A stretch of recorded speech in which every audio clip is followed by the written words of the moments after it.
Good morning friends. जैसा कि आप सब लोग हमारा यूट्यूब चैनल रेगुलर देख रहे हैं and thank you very much कि काफ़ी लोग सब्सक्राइब कर रहे हैं। काफ़ी सब्सक्राइबर्स हमारे इंक्रीज़ हुए हैं। हम फील्ड ऑफ डिसेबिलिटी रिहेबिलिटेशन में काफ़ी कुछ काम कर रहे हैं। आप लोगों को वीडियोज़ और शॉर्ट्स भेज रहे हैं लगातार। अभी तक लगभग हम 462 के ऊपर वीडियोज़ बना चुके हैं, शॉर्ट्स बना चुके हैं। तो हम जो बात करने वाले हैं आपसे आज, वो हम करने वाले हैं अगेन स्पीच थेरेपी की। देखिए, स्पीच थेरेपी एक वाक चिकित्सा ही बोलते हैं, हिंदी में इसको वाक चिकित्सा है। और स्पीच थेरेपी ज़्यादातर न्यूरोलॉजिकल केसेस में लगती है। श्रवण बाधित यानी हियरिंग इम्पेयर्ड के हिसाब से न्यूरोलॉजिकल, ख़ासतौर से हमारे पास आजकल जो बड़े स्ट्रोक केसेस हैं उनके अंदर भी देखा जा रहा है कि स्पीच इशू आ रहा है। उनकी टंग जो है वो मूव नहीं कर रही है, पूरा मूवमेंट नहीं कर रही है। उनके जो च्यूइंग प्रोसेस है, उनका जो चबाने का प्रोसेस है वो इफ़ेक्टेड हो रहा है। उनको ड्रूल यानी कि जो लार गिरती है उसकी समस्या आ रही है। साथ ही साथ स्वेलिंग, यानी आजकल कई बार बड़े बड़े हॉस्पिटल्स में जब पेशेंट एडमिट होते हैं और ऐसी स्थिति में कई बार ट्रेकेस्टोमी मतलब कि यहाँ पे एक होल करके सक्शन ऑक्सीजन के लिए एक व्यवस्था की जाती है, वो लगी होने के कारण स्पीच इफेक्टेड हो जाती है और जब वो हटती तब स्पीच आने में समय लगता है। तो उसमें हमें मोटिवेशन और उसकी जो ओरोमोटर एक्टिविटी है यानी मुंह संबंधित जो भी वर्जिश हैं वो स्पीच के लिए करानी ज़रूरी होती है। ऐसे पेशेंट्स का हियरिंग लॉस नहीं होता है, वो सारी बातें सुन रहे होते हैं, लेकिन उनका जो ब्रेन में स्पीच डिपार्टमेंट है वहाँ से प्रॉपर कमांड उनके लिप, उनके चेक, टंग आदि में नहीं आती है। और वो कमांड ना आने से क्या होता है, वो कभी स्लट स्पीच बोलते हैं, जैसे ऐसा होता है बिल्कुल। तो होता क्या, यूनिवर्सली यानी जो सामान्य स्थिति जो बनती, लोग जो होते हैं कई बार वो समझ नहीं पाते हैं ऐसी स्थिति में कि आखिर ऐसा क्यों हो रहा है। तो हम देखते ये हैं कि जब ऐसी स्थिति बनती है तो उसमें स्पीच थेरेपिस्ट की भूमिका बहुत बढ़ जाती है। उनको स्पीच संबंधित एक्सरसाइज करानी है, जैसे कि मुख्य रूप से ब्लो करवाना है ना, फुकवाना है। अब फुकवाने के कई तरीके हैं, जैसे कि कागज़ के छोटे टुकड़े कर सकते हैं, उसको हम ऐसे फुकवा सकते हैं। साथ में स्पायरोमीटर आता है, स्पायरोमीटर आपने सुना होगा, उसमें बॉल्स होती हैं 3, उनको पुश करके ना उसमें सक्शन खींचना भी है और उसमें फूकना भी है। तो सक्शन और इसके द्वारा, ब्लो के द्वारा भी स्पीच को इम्प्रूव कर सकते हैं। साथ ही जैसे बैलून है, बैलून थोड़ा मुश्किल हो जाता है लेकिन ट्राई कर सकते हैं बैलून को भी। इनके द्वारा हम ब्लोइंग एक्टिविटी को बढ़ा सकते हैं। साथ में एक स्ट्रॉ आता है, जैसे हम जूस वूस पीते हैं अक्सर, कोल्ड ड्रिंक में यूज़ करते हैं, पाइप जिसे बोलते हैं नॉर्मल भाषा में। उसको हम पानी का एक हम ग्लास लें, इसमें ग्लास कांच का हो, इसमें बबल्स उनको बनवाने हैं, बबल्स बनना, ब्लो करवाना है, तो वेरिएशंस हो जाता है एक्टिविटीज़ का। तो जो पेशेंट होता है उनको भी करने में काफ़ी अच्छा लगता है कि ये एक्टिविटीज़ हमारे अंदर काफ़ी हम इम्प्रूव हो रहे हैं, कोशिश कर रहे हैं। साथ में एक फिंगर ब्रश आता है, फिंगर ब्रश के द्वारा हम अंदर उसके जो चेक होते हैं उसमें मसाज कर सकते हैं, गोल गोल घुमा सकते हैं मसाज करके, ठीक है।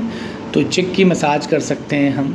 टंग का लेटलाइजेशन यानी कि राइट, लेफ़्ट, ऊपर, नीचे, ये सारी एक्टिविटी हम उसमें इम्प्रूव कर सकते हैं। लेकिन टंग को हमें सॉफ्ट पे लगाना है, अंदर लगवाना है। साथ में कुछ इसे आराम से इजी वे में मसाज कर सकते हैं हम लोग, गोल गोल गोल क्लॉकवाइज कम से कम 10 to 15, 20, 30 टाइम्स करवाना है। फिर एंटी क्लॉकवाइज करवाना है उसको हमको, इस तरह से, है ना, ये सारी एक्टिविटी करवानी है। फिर हमें टैपिंग करना है, ऐसे tap tap tap tap tap tap, ये टैपिंग एक्टिविटी करना है हमको, ओके। तो इस एक्टिविटी के द्वारा भी हम बच्चे का स्पीच को इम्प्रूव कर सकते हैं, पर्सन के, जो व्यक्ति है। फिर उसको एक करेक्ट पॉस्चर देना है, मतलब जो पर्सन विद स्ट्रोक है उसको हमें प्रॉपर एक पॉस्चर, यानी कि हम कोशिश करेंगे कि वो एक सिटिंग पोजीशन में बैठे, जिससे कि उसको बोलने में एक कंफर्ट जोन फील हो। यानी लंग्स यानी ब्रीदिंग एक्सरसाइज, हमको उसको ब्रीदिंग एक्सरसाइज कराना है, यानी डीप ब्रीदिंग, लंबी सांस खींचना है ऐसे, फिर छोड़ना है, लंबी सांस खींचना है, फिर छोड़ना है। फिर एक शब्द, जैसे हम ओम बोलते हैं प्राणायाम में, तो हम ओम जैसे शब्द का उपयोग कर सकते हैं, जैसे कि सांस खींच के ओ,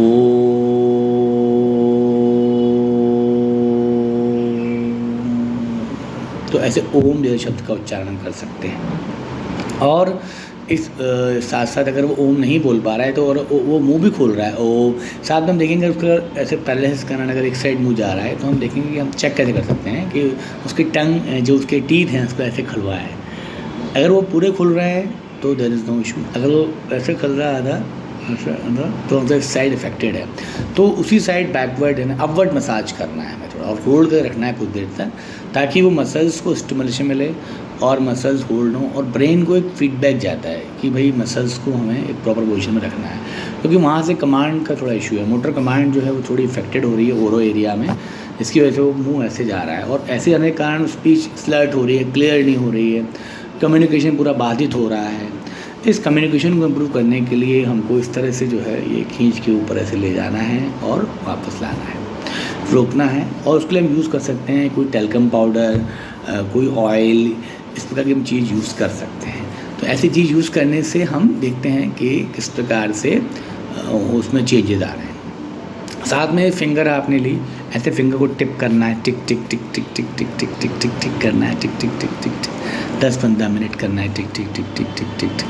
अंदर चिक की मसाज करने के लिए साधारण ब्रश को ले सकते हैं, उसको अंदर ऐसे लिया और चिक को अंदर से मसाज करना है, इजी वे में इधर से मसाज करना है 2-3 मिनट, ताकि ये पूरा एरिया स्टिमुलेट हो। यानी क्या हो रहा है कि हम तो केवल ऊपर देख रहे हैं कि उनका एक साइड का हाथ पैर नहीं चल रहा है, लेकिन हाथ पैर ही मसल्स है और टंग भी मसल है, और जो हमारे चिक हैं ये सब मसल है, तो इन सब का चलना ज़रूरी है। सब जगह जो मसल टोन है वो अफेक्टेड हुई है, मसल टोन लो हो गई है, वो अपना काम नहीं कर रही है, वो पर्सन सब कुछ समझ रहा है, कंप्रहेंशन हो रहा है, उसको समझ पूरा आ रहा है, उसकी स्पीच यानी ब्रेन सेंटर से कमांड करने की कोशिश कर रहा है, लेकिन प्रॉपर नर्व सप्लाई में यानी कि मसल टोन ना आने के कारण वो बोल नहीं पा रहा है। तो हमको उसको मोटिवेट भी करना है, क्योंकि एक बार पेशेंट फ्रस्ट्रेट हो जाते हैं, चिल्लाते हैं, तो हमको समझाना नहीं आप बोल सकते हैं, क्योंकि आपके ऑलरेडी बोलने की क्षमता है, आप बोलते आए हैं। कुछ समय के लिए टेम्परेरी एक इफ़ेक्ट आ गया है, या टेम्परेरी डिसेबिलिटी आ गई है, एक बाधा आ गई है, जिसको भी हम कुछ समय के अंदर दूर कर लेंगे। तो हमको इस तरह से मोटिवेट करते हुए उनको रोज़ प्रैक्टिस कराना है कि ब्लोइंग एक्टिविटी कराइए, पहले आप फुकवाइए, गाल में हवा भरवाइए, ऐसे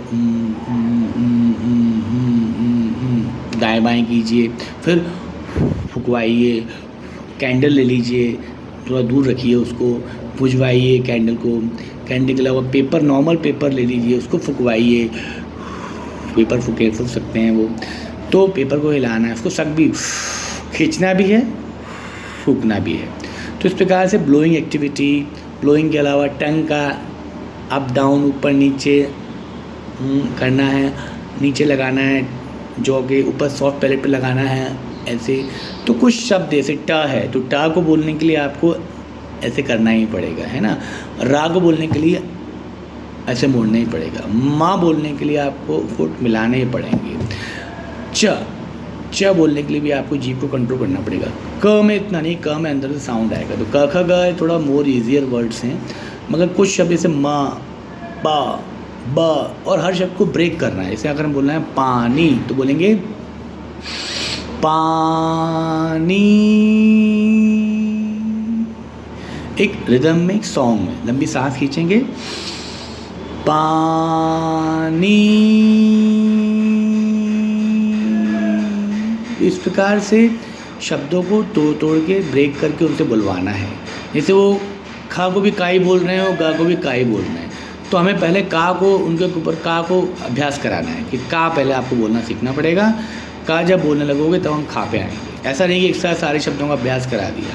तो वर्णमाला, स्वर जो है, वॉवल्स हैं, उनमें सेलेक्ट कर लें, पहले एक ले लें फिर दूसरा कर लें। तो इस प्रकार से क्या है, हम ये सिलेक्टिव हो जाए कि मैं कौन से शब्द, अक्षरों को उनसे बुलवाना है। जब अक्षरों में थोड़ा तालमेल बैठता है तो फिर पानी दो, ऐसे एक सेंटेंस छोटा सा, या मुझे पानी दो, तो मुझे पानी दो। It will be help in stammering. ये जो हकलाते हैं उनके लिए भी आप ब्रेक एंड स्लो स्पीच बोलना है। जैसे मुझको खाना दो, कई बार जल्दी बोलते हैं तो अटक जाते हैं, दैट इज़ स्टैमरिंग, हकलाना। तो हकलाने में भी आपको यही टेक्निक यूज़ करनी है कि कैसे करके आपको जो है स्लोली आपको बोलना है, जिससे कि आपका स्पीच इम्प्रूव होता है। तो यहाँ हमारे वोकल कॉर्ड होता है, मास्क बना हुआ होता है, ब्रेन यहाँ पैराइटल सेंटर, स्पीच सेंटर है, लंग्स जो ब्रीदिंग कंट्रोल कर रहे हैं, ये तीनों चीज़ें जुड़ी हुई हैं। और सबसे मेन है हमारा ओरोमोटर एरिया, जो कि पैरालिसिस के कारण, लकवे के कारण जो है वो प्रभावित हो जाता है। तो हमको देखना ये है कि इन सब चीज़ों से ऊपर उठते हुए हमें रोज़ दिन में 2 से 3 बार स्पीच थेरेपी सेशन लेना है। आप मुझसे लाइव भी बात कर सकते हैं, मेरा मोबाइल नंबर है, मैं आपको डायरेक्ट सेशन दे सकता हूँ, और आपको जो भी मन में प्रश्न है स्पीच को लेके वो भी हमसे आप पूछ सकते हैं।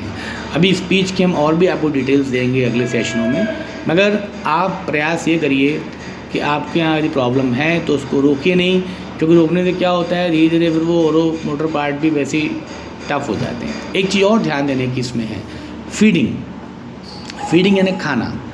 यदि व्यक्ति खाना सही से नहीं खा रहा है, यानी लार गिर रही है, या चबा नहीं पा रहा है, या उसको निगलने स्वेलिंग में प्रॉब्लम आ रही है, तो ऐसी स्थिति में भी स्पीच प्रभावित होता है। ख़ासतौर से ये चीज़ देखी जाती है बच्चों में, और जो स्ट्रोक केस बड़े एडल्ट में होता है वो भी कई बार प्रॉपर नहीं ले पाते हैं। उनको लिक्विड डाइट या सेमी सॉलिड दिया जाता है, लेकिन उनको धीरे धीरे जब वो इम्प्रूव हो जाते हैं तो आपको सॉलिड डाइट पे लाना है। उनका च्युइंग देखो कैसा है, च्युइंग कैसे कर रहे हैं।